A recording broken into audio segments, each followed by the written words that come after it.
Assalamualaikum semuanya. Gimana kabar hari ini? Semoga sehat selalu ya. Masih semangat untuk belajar. Hari ini kita akan belajar wujud zat dan perubahannya.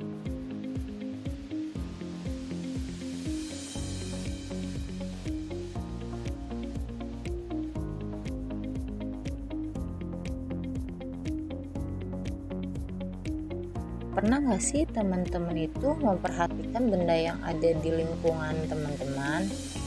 Terus teman-teman tahu nggak wujud zat apa aja yang ada di sekitar lingkungan teman-teman? Jadi berdasarkan wujud zat itu dibedakan menjadi 3, yaitu yang pertama itu ada zat padat, yang kedua ada zat cair, dan yang ketiga itu ada zat gas.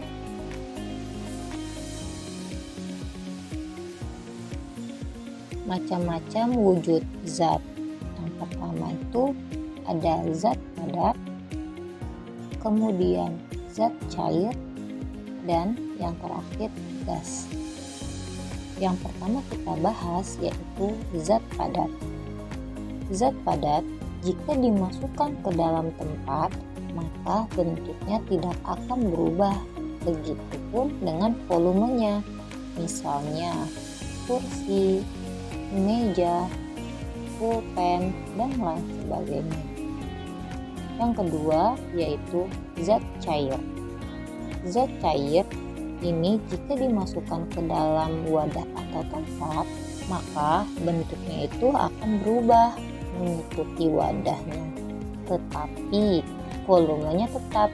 Misalnya minyak, bensin, air minum, dan sebagainya.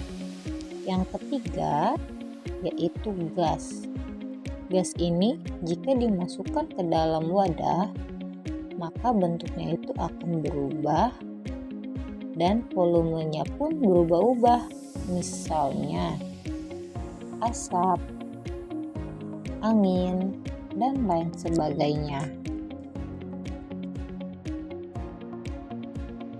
Teman-teman tahu nggak apa itu perubahan wujud zat? Nah, benar teman-teman.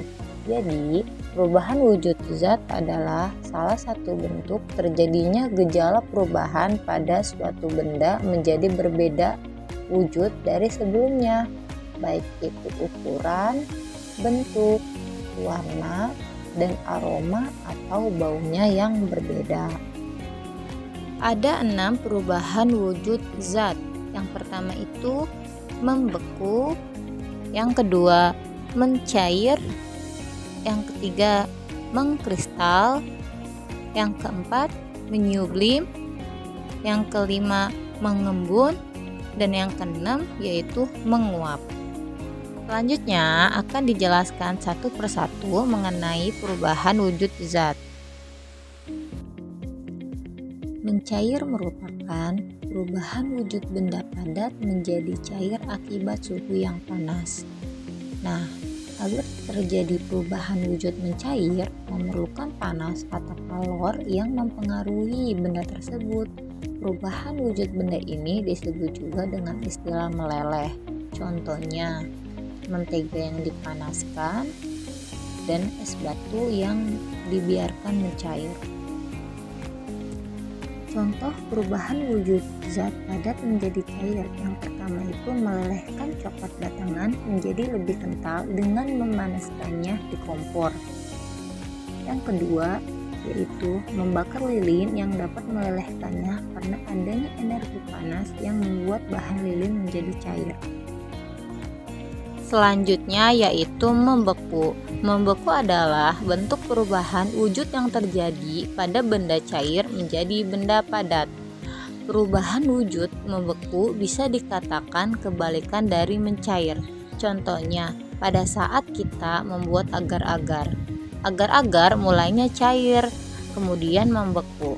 Contoh lainnya yaitu membekukan air di freezer menjadi es batu atau membekukan bahan cair lainnya. Selanjutnya, menguap. Menguap adalah perubahan bentuk wujud yang terjadi pada benda cair menjadi zat gas. Menguap perubahan wujud yang memerlukan kalor atau pemanasan. Contoh menguap yaitu ketika merebus air, maka saat mendidih akan mengeluarkan uap.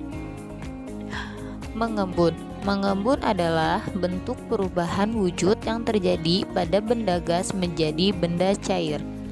Pengembunan terjadi pada gas di udara yang dingin atau suhu rendah menjadi butiran-butiran air. Contohnya, embun pagi yang terlihat pada daun dan gelas kaca yang mengembun yang berisi air dingin atau es batu. Selanjutnya, menyublim. Bentuk perubahan wujud yang terjadi pada benda padat menjadi material gas. Proses perubahan wujud pada menyublim membutuhkan kalor atau energi panas agar benda padat tersebut bisa berubah menjadi molekul gas di udara.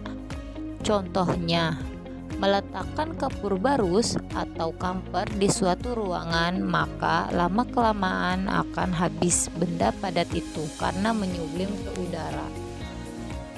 Yang terakhir, mengkristal. Mengkristal adalah bentuk perubahan wujud yang terjadi pada material gas menjadi material yang lebih padat.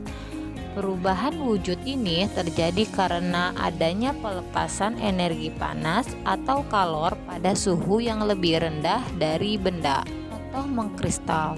Proses pembuatan gula pasir dari tebu mengalami perubahan wujud. Sari tebu dikristalkan menjadi gula pasir.